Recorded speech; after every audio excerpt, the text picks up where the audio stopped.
Hello, Dr. Peterson. This is an idea I've been wrestling with for quite some time now. This idea of a lot of the greatest sources of wisdom that we've received throughout human history, either through text, experiences, or scriptures, seems to always come from people going into isolation and then coming back.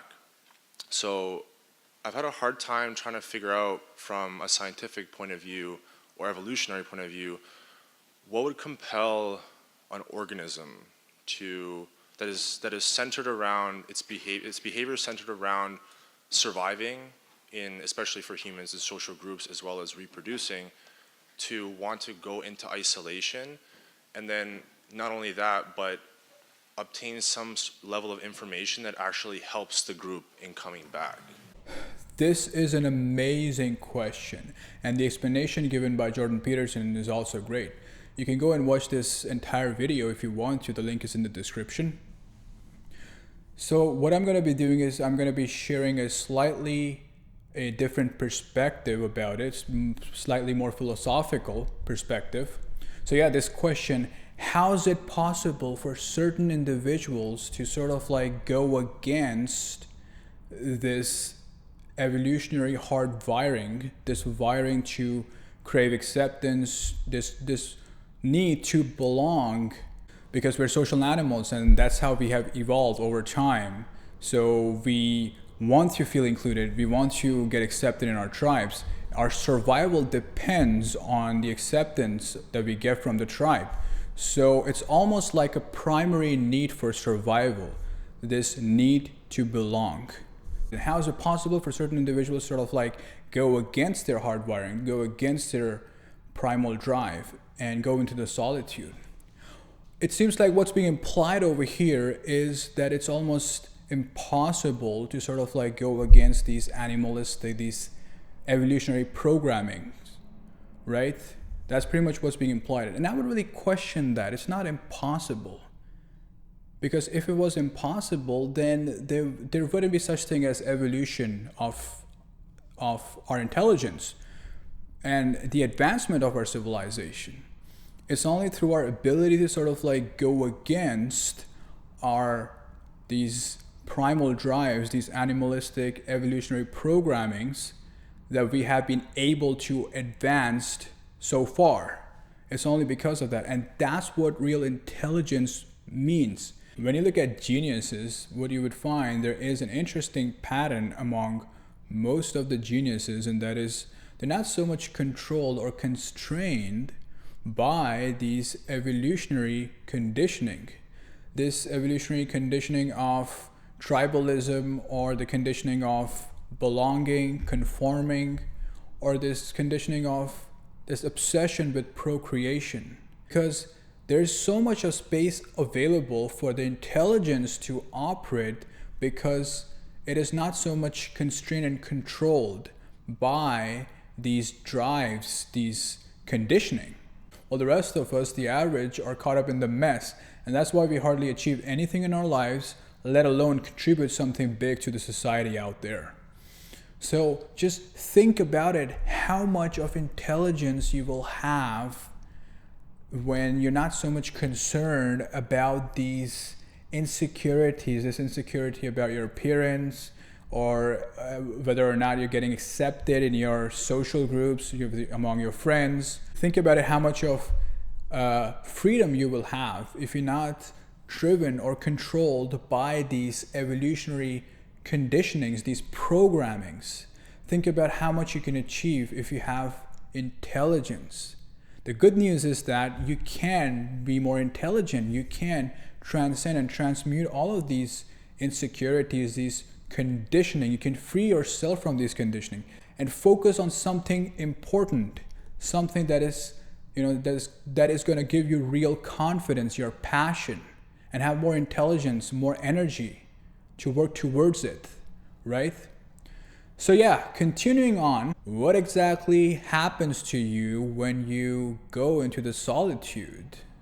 When you go to the solitude, the first thing that's going to happen is that you will sort of get confronted with all of these insecurities, these evolutionary conditioning, just this one that we're talking about, the conditioning of belonging. So what you're gonna feel is you're gonna feel some kind of like an abandonment, rejection, even though it's your choice. You have decided to come into the solitude, but for some reason you're gonna feel that your tribe, the society, has rejected you or abandoned you, and you're gonna feel extremely insecure, almost feel like you're you're about to die, because that's how intense this fear is. So once you're past most of these insecurities, you're not so much, now they're gonna be there, they're not gonna go away completely, they're gonna be there, but they're not gonna be so much overpowering anymore.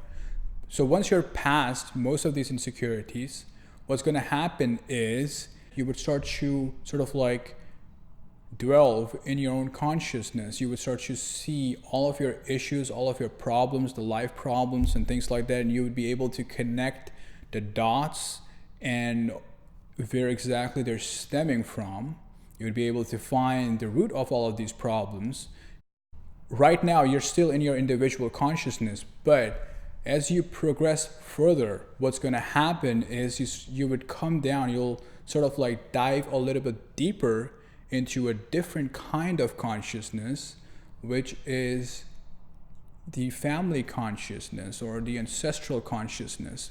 So when you are dwelling in this consciousness, you start to see a lot of similarities that you share with your parents, with your brother, sister, cousins, or your uncles or aunts, whatever. Yeah, you share a lot of similarities, and they have these similar patterns that you too have, and you are right now understanding your family consciousness, your ancestral consciousness, and you're understanding all of the family trauma, all of the programmings, all of the conditionings that you have inherited, and it's making a lot of sense to you because now you're understanding yourself much better. So when you go further down than that, then you're going to be arriving in the collective consciousness of humanity. And now it's going to make a lot of sense. You're going to understand most of these major world problems much better. You're going to see the patterns that are contributing to these problems, that are causing these problems. And it's going to make a lot of sense now to you.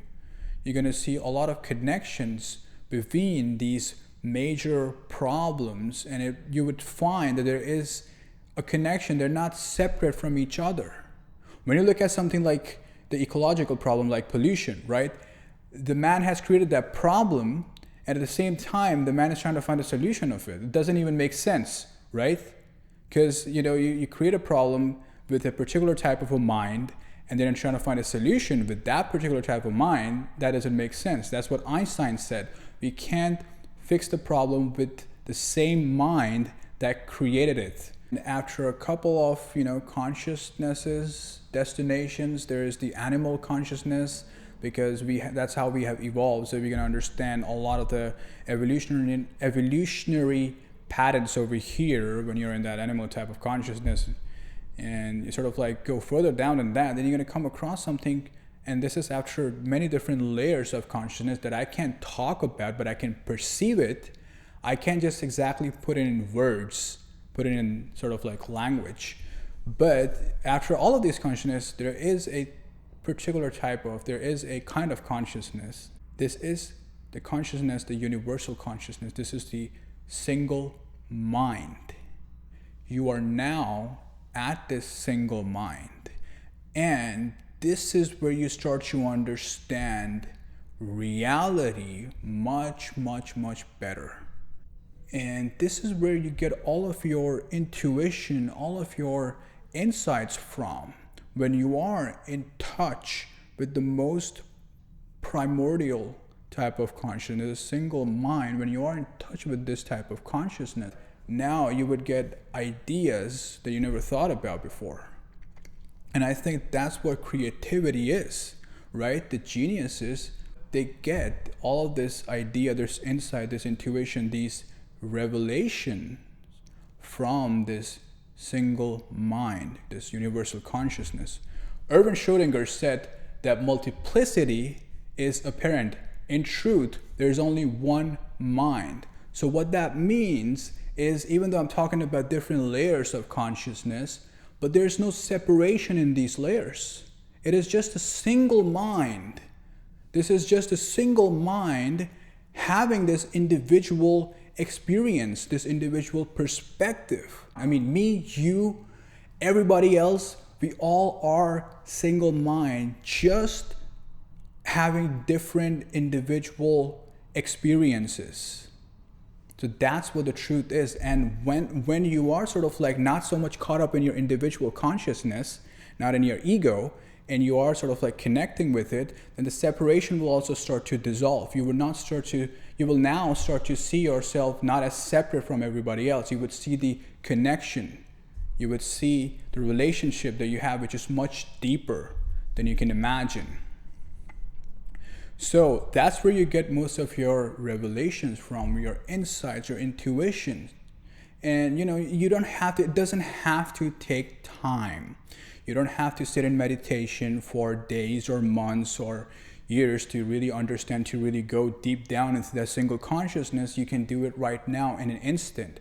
And all you got to do is just be mindful, just be conscious, because in the end, we are just one mind. Thanks a lot for watching this video. If you like it, smash that like button and subscribe to my channel if you're interested in more of this higher dimensional kind of stuff. So I'll see you soon.